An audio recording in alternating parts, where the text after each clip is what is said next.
Hello guys, I hope आप सब ठीक होंगे। जैसा कि आपको पता है कि हम लोग लास्ट वीडियो में ना टाइम एंड वर्क आपका कंप्लीट किया था पिछले लेक्चर में। अब यहाँ पे हम लोग एक न्यू टॉपिक उठाएंगे। टाइम एंड वर्क में जैसा मैंने आपको बोला था कि आपको खुद से बहुत प्रैक्टिस करने की ज़रूरत है।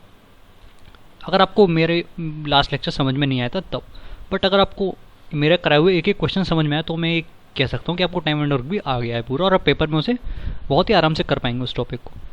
अब आप नया टॉपिक उठाते हैं अर्थमेटिक का। इसीलिए बिकॉज अर्थमेटिक के कुछ छोटे छोटे टॉपिक्स हैं जो आपको कंप्लीट मुझे कराने अच्छे से, और वो सफिशिएंट रहेंगे एग्जाम के लिए। उसके बाद में फिर आपके एडवांस का जो आपका केवल मेंसुरेशन रह गया है, और कुछ 3 छोटे छोटे टॉपिक्स, 3 स्मॉल टॉपिक्स, वो मुझे कराने हैं आपको।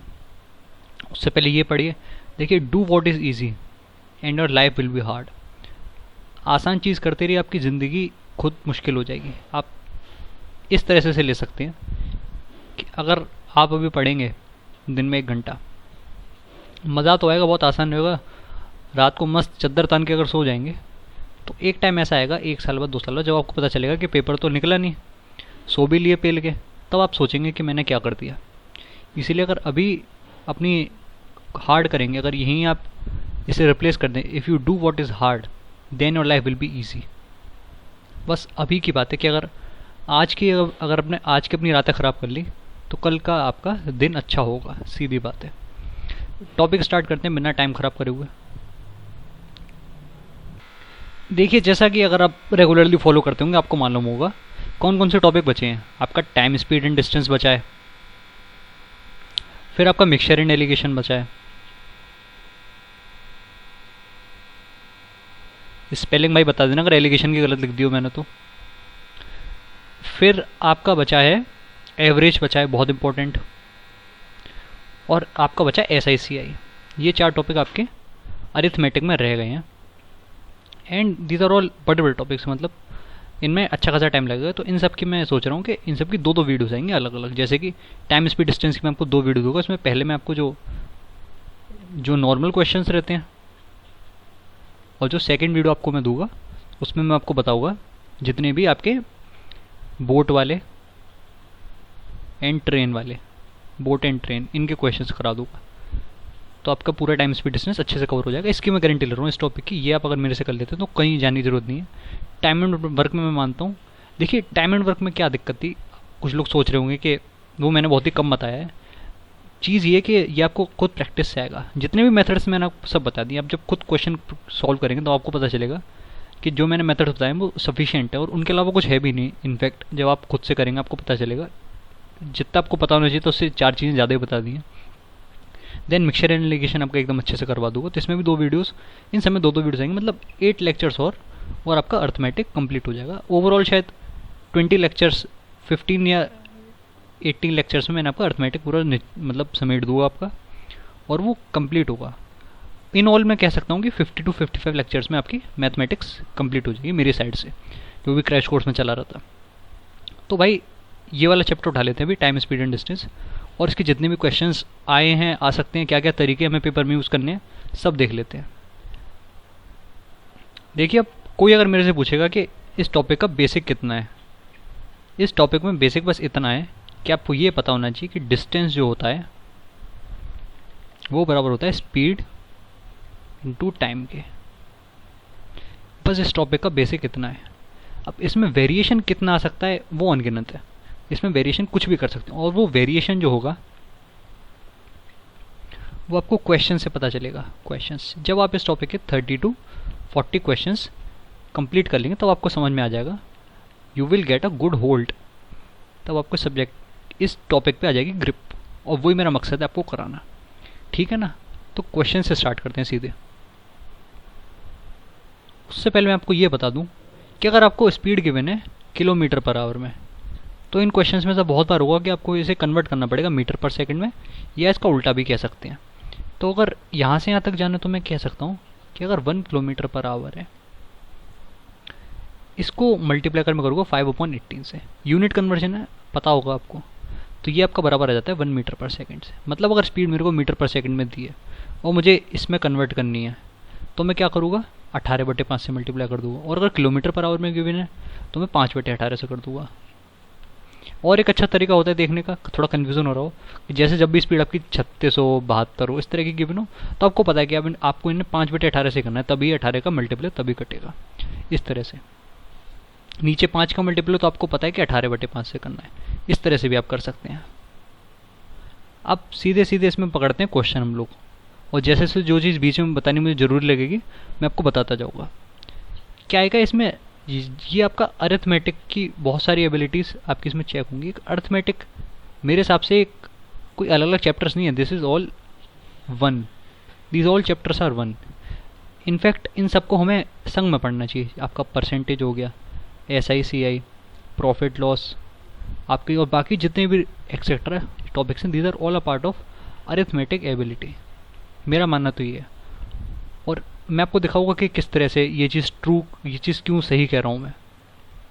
उससे पहले क्वेश्चन बता देता हूँ। आपको बोला गया that a person covers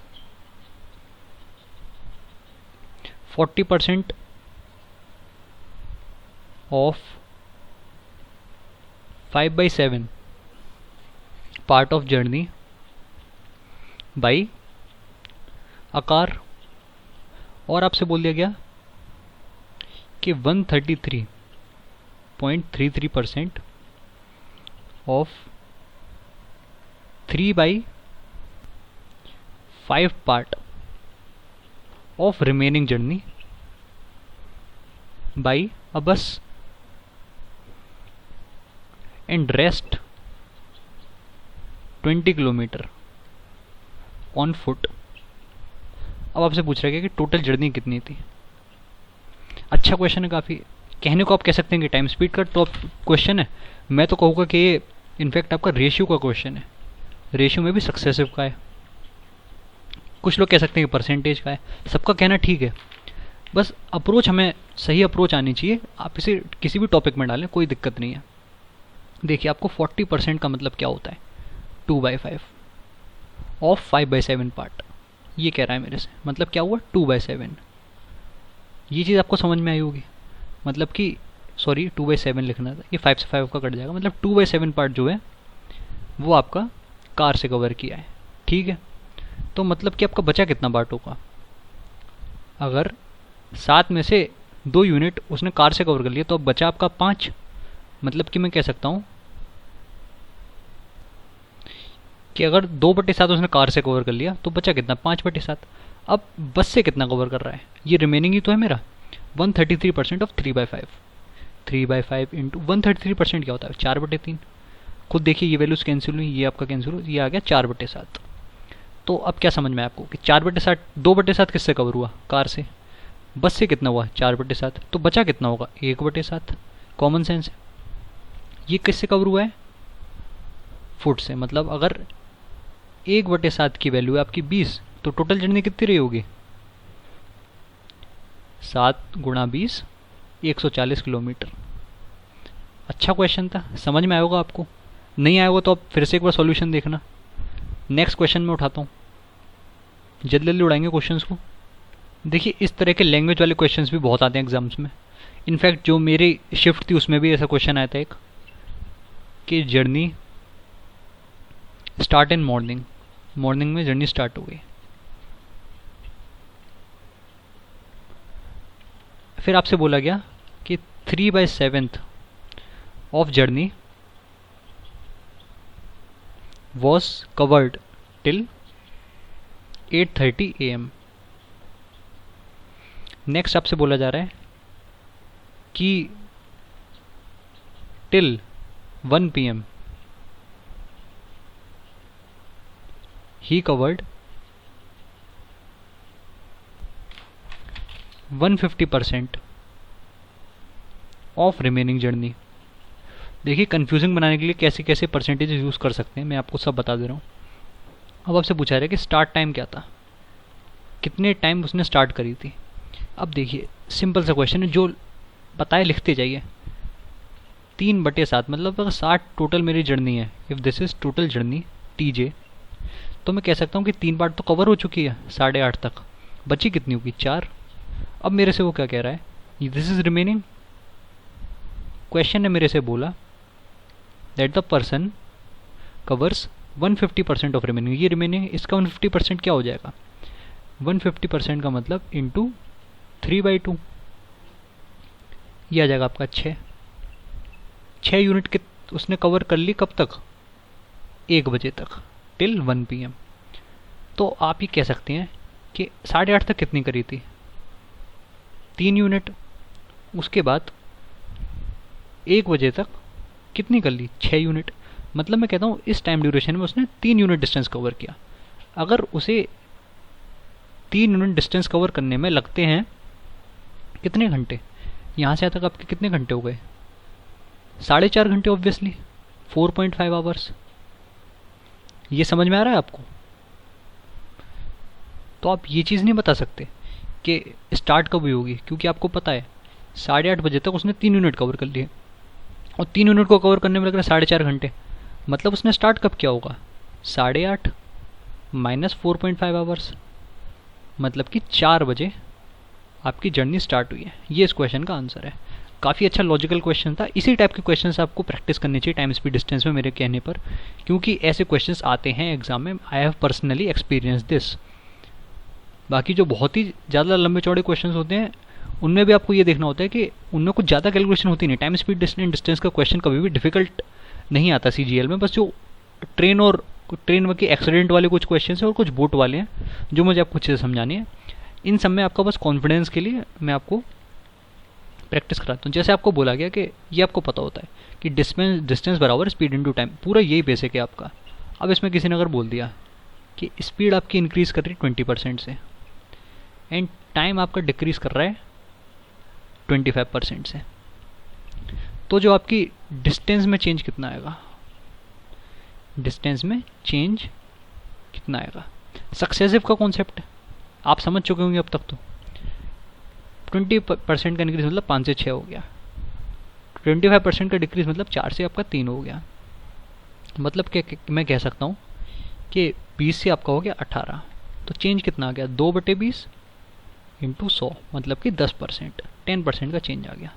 simple सी चीज़ है, समझ पा रहे होंगे आप लोग। I hope. आगे मूव करते हैं। सब मैं आपको ये सब पहले से ही बता चुका हूँ। देखिए ये बहुत ही बेहतरीन सवाल है अगला वाला। आपको बोला गया कि a person covers his, theory बता देता हूँ, his distance with a certain speed. उसके बाद क्या बोला जा रहा है, if the speed increase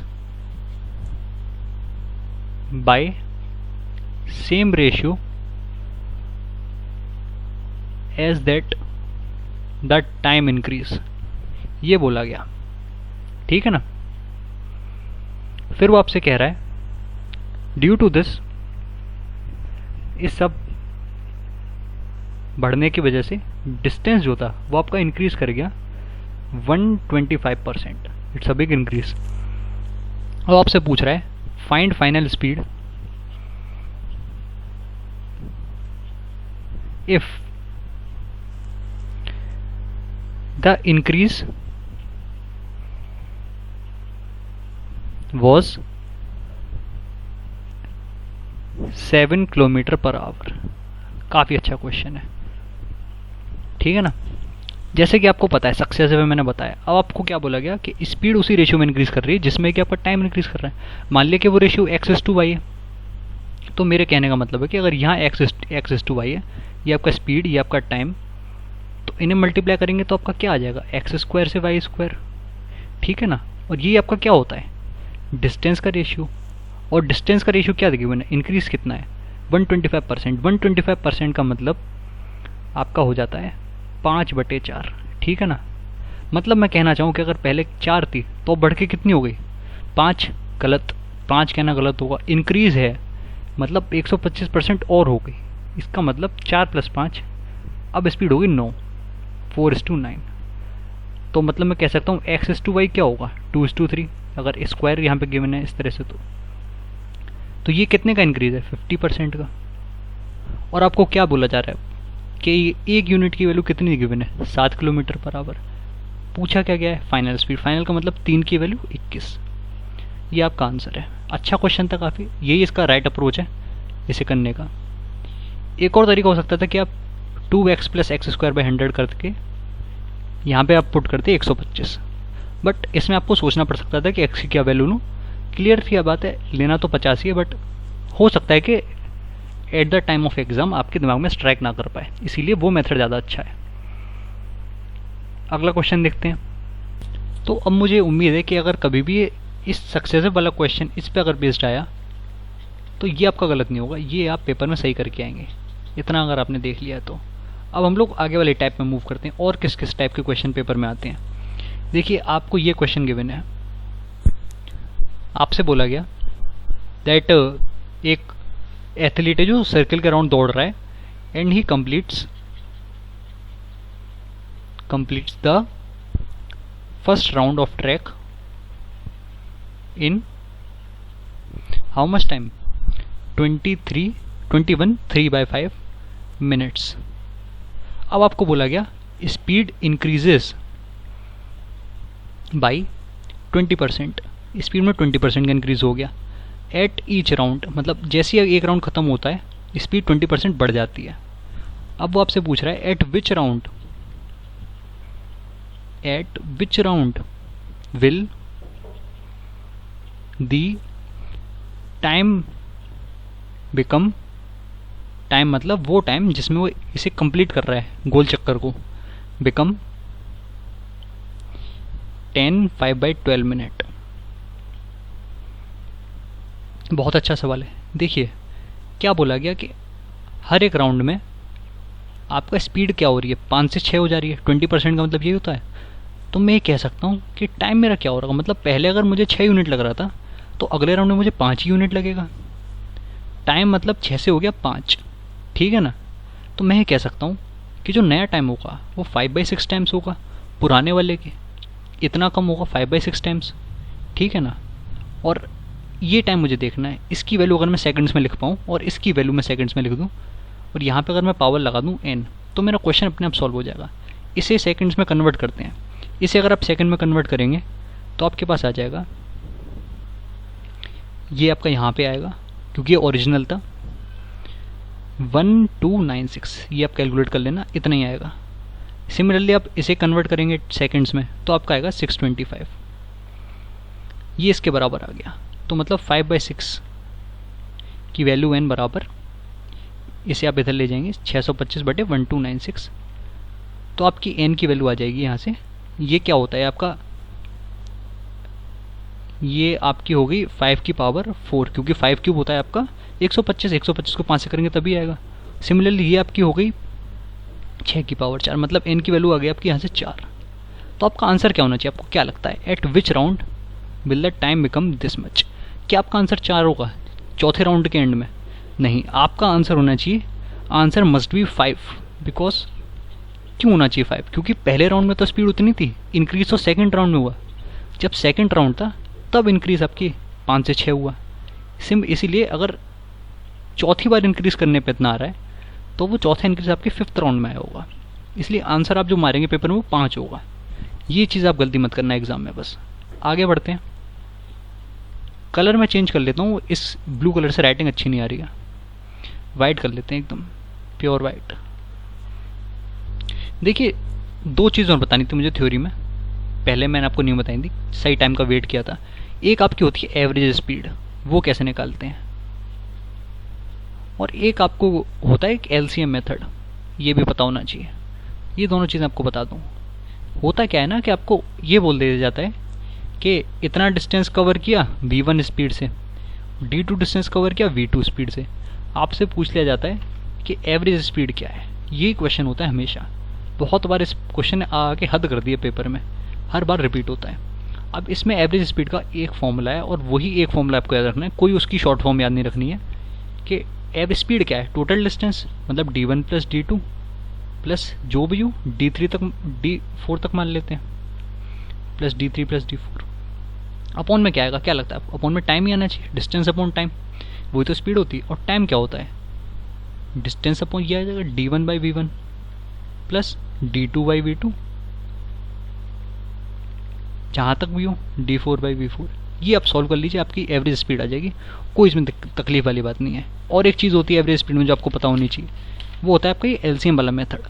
LCM वाला मेथड आपका क्या कहता है कि अगर स्पीड है आपकी v1, v2 और v3, ये 3 स्पीड है, तो अगर मैं इनका एलसीएम लेता हूँ तो मेरे को डिस्टेंस मिल जाता है। ये चीज़ याद रखना। तो मुझे डिस्टेंस मिल जाता है स्पीड का एलसीएम लेने पे। और जो फैक्टर आते हैं यहाँ पे, मतलब मल्टीप्लाई करके जो वैल्यू आती है, वो आती है आपकी टाइम होती है वो। This is your time, t1, t2 और t3। इतना आप याद रखना हमेशा। इससे आपको क्वेश्चन जो होगा वो अभी अगली स्लाइड में करवाता हूँ। जैसे कि अगर आपके पेपर में आया कि a person covers 1/3 of journey with a speed of 18 kilometre per our, half of remaining with 36 kilometer per hour and remaining rest with 24 kilometre per our. आपसे मांग रहा है एवरेज स्पीड बता दीजिए। दोनों मेथड में जो मैंने आपको सिखाए हैं बता देता हूँ। ठीक है, सबसे पहले तो मैं आपको ये बताया था 1/3 ऑफ जर्नी। अगर टोटल जर्नी में 3 मान लूँ तो एक यूनिट उसने किससे कवर करी, 18 किलोमीटर पर आवर से। हाफ ऑफ रिमेनिंग बची कितनी, दो का था एक, वो कवर करी 36 से, और बाकी के कवर करी 24 से। अब क्या समझा था मैंने आपको, एवरेज का क्या फॉर्मूला होता था, टोटल डिस्टेंस मतलब कि 3 डिवाइडेड बाई वॉट, जो आपका आ रहा था टोटल टाइम जो होता था। टोटल टाइम कैसे निकालते थे, डिस्टेंस अपॉन स्पीड करके, मतलब कि 1/18 प्लस 1/36 प्लस 1/24। चाहे तो आप इसे सॉल्व कर लें, ये आपकी एवरेज स्पीड आ जाएगी। This is your average speed. आपको ये आसान लगता है तो आप ऐसे कर लीजिए। एक मैंने आपको एलसीएम मेथड भी बताया था। एलसीएम मेथड आपका क्या कहता था कि आप स्पीड को लिख लीजिए 36, 24 और 18। आप इनका एलसीएम लेंगे तो आपको क्या मिलेगा, क्या बताया था मैंने, डिस्टेंस 72 आपका टोटल डिस्टेंस हो गया। अब देखिए, और जो यहाँ पे फैक्टर आते थे वो टाइम होते थे 2, 3 और 4। अब खेल ये है पूरा कि आपको ये समझ में आना चाहिए कि इनका एलसीएम लेने पे जो डिस्टेंस आ रहा है मुझे इसका 3 गुना करना पड़ेगा। वाई 3 टाइम्स, ये भी आपके दिमाग में कि 3 टाइम्स क्यों करना पड़ेगा, क्योंकि आप देखिए मैंने ये मान लिया कि 36 यूनिट से वो पूरा डिस्टेंस कवर कर रहा है, तब उसे इतना टाइम लग रहा है। सिमिलरली मैंने मान लिया कि पूरा डिस्टेंस 24 से कर रहा है, तब ये 3 आया, और 18 से कर रहा है तब ये 4 आया। बट हो तो 1/3 रहा है इसका, तो इसीलिए बराबर करने के लिए मुझे 3 से मल्टीप्लाई इसीलिए करना पड़ेगा। ये रीज़न था। ये 2, 3, 4 तभी आ पाए जब मैंने इसे पूरा डिस्टेंस माना है, पूरा डिस्टेंस 36 से कवर कर रहा है, इसलिए टोटल डिस्टेंस आ जाएगा 72 × 3 डिवाइडेड बाई, आप इन्हें जोड़ दीजिए, ये आपके टाइम्स आ जाते हैं t1, t2, t3। 2 + 3 + 4। अगर आपको ये आसान लगता है आप ऐसे कर लीजिए, आपको ये आसान लगता है तो आप ऐसे कर लीजिए। आंसर आपका सेम आना है। यहाँ पे आंसर आपका आ जाएगा 216/9। ये आपका आंसर यहाँ से आ जाएगा। दोनों वैल्यू सेम आएंगे, आप खुद चेक कर लेना। सिंप्लीफाई करें तो ये आपका 24 आ गया। 24 इज द आंसर। नेक्स्ट मैं आपको कुछ रिलेटिव स्पीड के बारे में बता दूं। इससे भी सवाल आ चुका है पहले एसएससी में। रिलेटिव स्पीड में क्या चक्कर होता है कि आपको पता है कि अगर आप इस डायरेक्शन में भाग रहे हैं 5 किलोमीटर पर आवर से, आपका दोस्त भी इसी डायरेक्शन में भाग रहा है 7 किलोमीटर पर आवर से, तो आपको पता है कि आपका दोस्त आपसे आगे निकल जाएगा, लेकिन वो उसके आगे निकलने की रफ्तार 7 किलोमीटर पर आवर नहीं होगी आपके लिए। आपके लिए वो रफ्तार केवल 2 किलोमीटर पर आवर रहेगी। हाँ, बट सच्चाई तो ये कि वो 7 किलोमीटर पर आवर से भाग रहा है, बट आपको ऐसा लगेगा कि वो इस स्पीड से भाग रहा है, क्योंकि और आप भी ऑलरेडी भाग रहे हैं और आप उस चीज़ को रियलाइज़ नहीं कर रहे हैं। ये होता है आपका रिलेटिव स्पीड। वहीं अगर आप इस डायरेक्शन में भाग रहे हैं 5 की और इधर आपका दोस्त भाग रहा है 7 से, तो आपको लगेगा, आप पीछे मुड़ के देखेंगे कि वो 12 की रफ्तार से भाग रहा है, 7 और 4। यही होता है कि व्हेन डायरेक्शन इज अपोजिट तो v1 + v2 हो जाता है।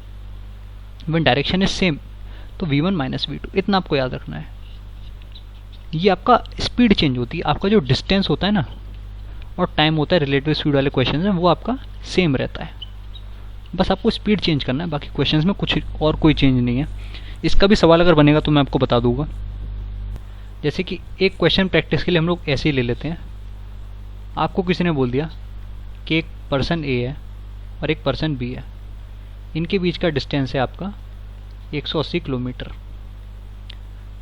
ए इधर भागा 10 किलोमीटर पर आवर की रफ्तार से और बी भी इधर भागा आपका 5 किलोमीटर पर आवर की रफ्तार से। अब आपसे पूछ रहा है after how much time will they meet, कितने समय बाद इनकी मुलाकात हो जाएगी।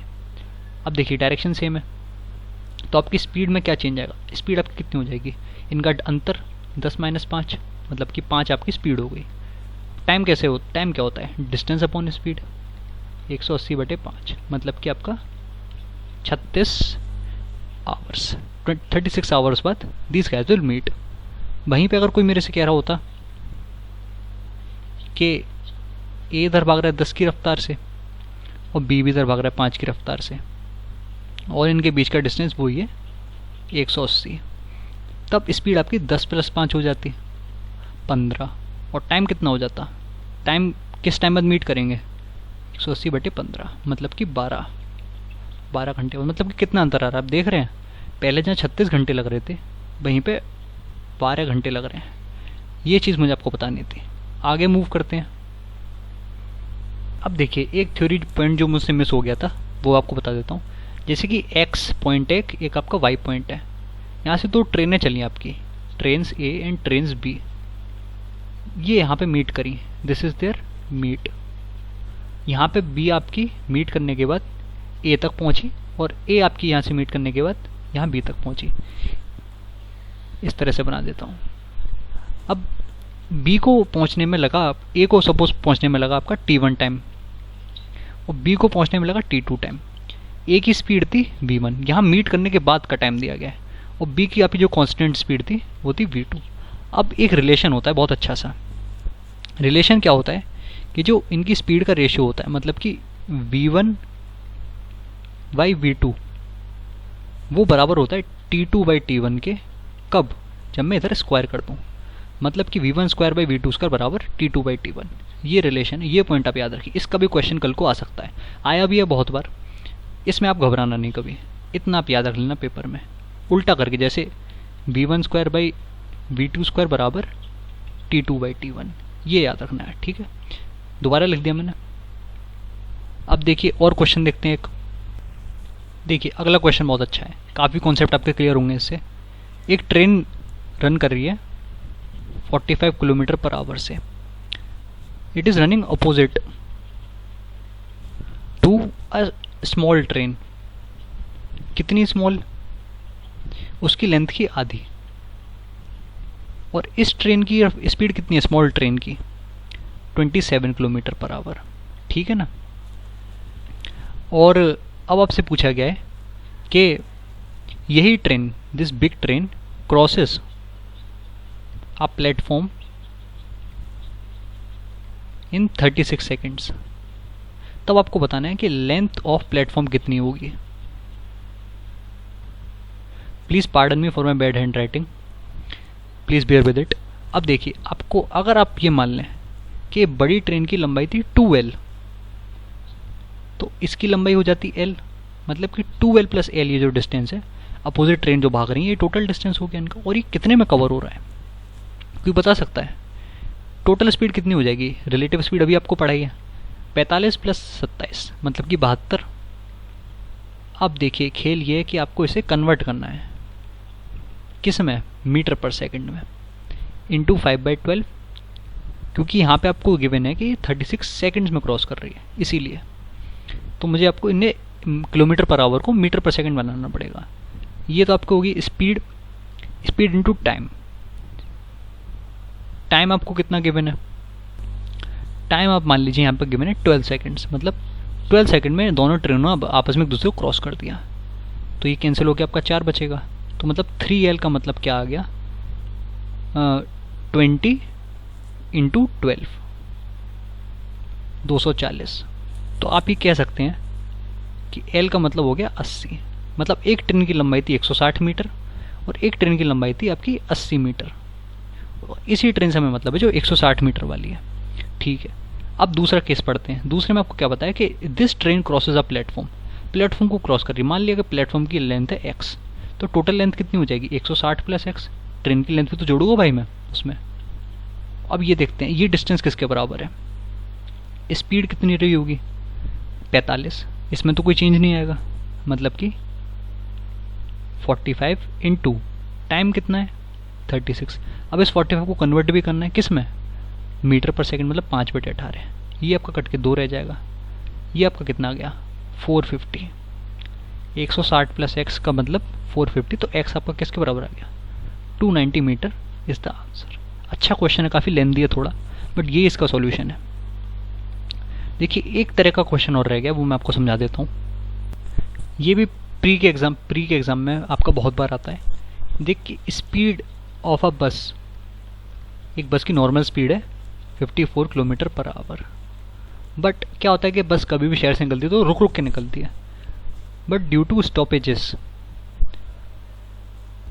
it becomes 45 kilometre per hour due to stoppages, मतलब लोग सामने आ जाते हैं बस के, रोक देते हैं, उस तरह से। आपसे पूछा गया कि how many minutes does it stop in 1 hour, 1 घंटे में बस कितनी बार रुकती है। इस क्वेश्चन को करने का बेस्ट तरीका है कि आप ये देख लें कि उसने कितना कम डिस्टेंस ट्रेवल किया। वैसे 1 घंटे में कितना कर रही थी, 54 किलोमीटर, और अब 1 घंटे में कितना कर रही है, 45 किलोमीटर। मतलब कितने का नुकसान हुआ, 9 किलोमीटर का, 9। इसे डिवाइड कर दें ओरिजिनल से, ओरिजिनल था आपका 54, इतने घंटे रुकेगी।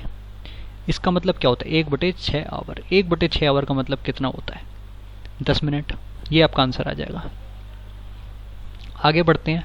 एक चीज़ और बतानी थी मुझे, एक क्वेश्चन और रह गया बस, ज़्यादा लंबा नहीं लूँगा मैं, क्योंकि इसके बाद भी मुझे एक आपका ट्रेन और बोट के क्वेश्चंस, ट्रेन में एक्सीडेंट वाले भी करवाऊँगा, वो भी कराने हैं मुझे। जल्दी से एक लास्ट क्वेश्चन कर देता हूँ, ये भी अपने आप में बहुत इंपॉर्टेंट है, काफ़ी बार आया एग्जाम में। जितने भी टाइप्स हैं आपके मैंने सारे कवर कर दिए। अ फ्लाइट ऑफ 6000 किलोमीटर, मतलब 6000 किलोमीटर लंबी उड़ान है, इतना डिस्टेंस ट्रेवल करना है। It is delayed by 30 minutes, उसमें 30 मिनट का डिले आ गया।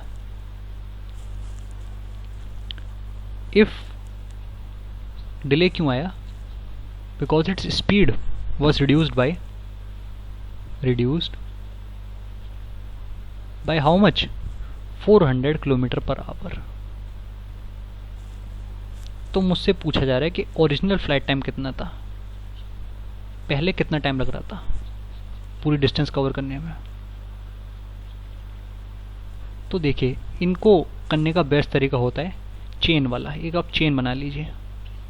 चेन किस तरह से एक्सप्लेन कर देता हूँ। इसमें आप क्या करिए, आपका डिस्टेंस क्या होता है आप मुझे ये बताइए, स्पीड इनटू टाइम, ये ठीक है ना। तो यहाँ पे आप लिख लीजिए आपकी टाइम, इधर लिख लीजिए स्पीड। इन क्वेश्चंस को करने का यही सबसे अच्छा तरीका है। इसमें आप 30 मिनट्स का मतलब क्या, 1/2 आवर, इतना डिले। स्पीड में कितना डिले था, 400। अब आप ये देखते रहिए कि इनके कौन से ऐसे मल्टीपल्स हैं जिनसे ये 6000 किलोमीटर बनना हो, क्योंकि ये वैल्यूज तभी सेट होंगी जब आपका फ्लाइट का डिस्टेंस 6000 किलोमीटर होगा। नो डाउट कि ये चीज़ पॉसिबल है, बट अगर यही मैं मान लूँगा कि यही ओरिजिनल फ्लाइट टाइम था तो आपका डिस्टेंस छोटा होना चाहिए था। इसीलिए मैंने मल्टीप्लाई करता जाऊँ, इनके मल्टीपल्स देखने हैं मेरे को। इसे 2 से मल्टीप्लाई कर देंगे 1 आवर, यहाँ पे आ जाएगा 8000। फिर आप इसे मल्टीप्लाई करिए, यहाँ पे आ गया आपका 2 आवर्स, और इधर आपका आ गया 1600। अब आप चेक करिए, अगर इन्हें आप मल्टीप्लाई करेंगे तो क्या आपका 6000 किलोमीटर आ रहा है। आप कहेंगे बिल्कुल नहीं, 6000 किलोमीटर अभी नहीं आ रहा। 6000 किलोमीटर कब आएगा, जब यहाँ आप देखिए 2.5 आवर करके देखिए, यहाँ पे आपका कितना आ जाएगा, 2000। 2000 कैसे, जैसे इसमें मैंने 1/4 बढ़ा दिया तो यहाँ भी 1/4 बढ़ गया। अब आप और बढ़ाइए, अगर 3 आवर होता, इसे मल्टीप्लाई करेंगे आप, ये आपका 4000 किलोमीटर आया, क्रॉस मल्टीप्लाई करके इस तरह से ये आपका 4000 किलोमीटर आया। 2000 × 2, यहाँ 3 आ गया, तो यहाँ कितना आ जाएगा, यहाँ आपका आ जाएगा 2400। ये आपको समझ में आ रहा होगा कैसे आया, क्योंकि 2.5 से 3 हो गया तो 2000 से आपका 2400 हो गया। आप देख लेना खुद ही। अब आप इन्हें क्रॉस मल्टीप्लाई करिए, अब देखिए क्या 6000 आ रहा है। 2000 × 3 ये भी 6000 होता है, मतलब कि वैल्यू सेट हो गई। सिमिलरली 2400 को अगर 2.5 करेंगे तो ये भी 6000 होता है। देखिए कितनी अच्छी चीज़ हुई कि एक्टिवेट विंडोज़ के ऊपर ही मैंने लिख डाला ये सब, तो वो साइन भी गायब हो गया। तो ये 6000 आपका सेट हो गया, मतलब कि यही वैल्यूज़ हैं एक्चुअली जिन्हें मैं ढूंढ रहा हूँ, और यही मेरे आंसर हैं। पहले अगर 2.5 आवर्स लग रहे थे तो अब लगेंगे 3 आवर्स। पहले अगर स्पीड थी 2000 तो अब स्पीड रह गई है 2400। यही वो वैल्यूज़ हैं जिन्हें मैं ढूंढ रहा हूँ, और ये मेरा आंसर है क्योंकि ओरिजिनल फ्लाइट टाइम पूछा गया है। This is your answer 2.5 hours. ये मेथड आपको समझ में आया होगा। मल्टीपल्स आपको देखने हैं और ये देखना है कि कौन सा मल्टीपल इस वैल्यू को 6000 को सेट कर रहा है। ठीक है गाइस, इस वीडियो को यहीं तक रखते हैं। इसका एक सेकंड पार्ट भी आएगा टाइम स्पीड डिस्टेंस का, वेट करिए उसके लिए। Thank you.